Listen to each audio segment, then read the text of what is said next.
So a couple of weeks ago, I had spent 4 days with my mother, my mother-in-law, my father-in-law, my stepdad, and my husband. And I started to notice a bit of a difference every time I walked into a conversation with the women versus the men. The conversations often for the men were talking about what they'd done in business, what some of their new hobbies were, even the surroundings where we were at that time. And then the women were often more like a kind of a commiserating conversation about their bodies, about their hair, about something that was going on with them that had to do with the exterior of them. On the very last day of our trip together, we're sitting at a dining table and we're just about to have our final meal of this vacation.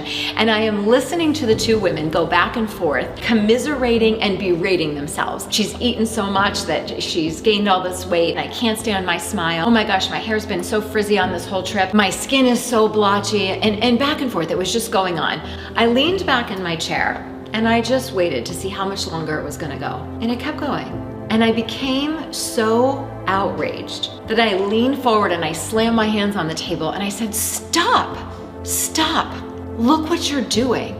You're 83 and 75. Is this what you're still doing? Is this the example for me? You're supposed to be my role models. Is this what I have to look to for the example of what my life continues to look like? Is this how I should be at 75 and 83? And at what age do you suggest that I turn around and tell my daughter to start doing this? I was furious. Is this as good as the conversation gets for us as women? We're still gonna berate ourselves all the way to the very end?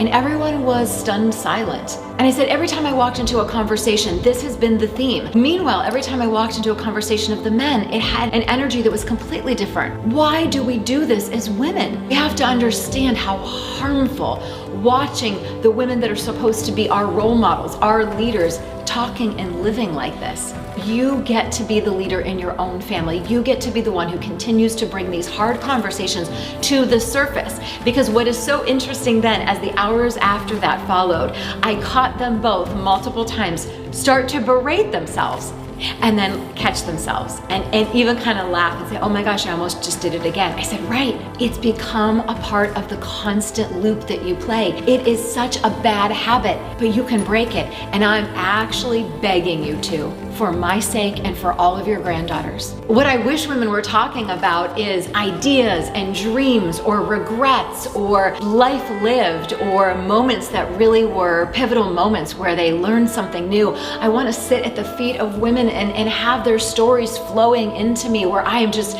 filled with lessons and wisdom. I'm craving that. And I can't imagine that I'm the only one craving that kind of depth and that kind of wisdom from the women who have gone before us. I want more meaningful stories. I don't want to just sit and hear about how you've gained some weight or your hair's been frizzy on this trip. I want more. We deserve more.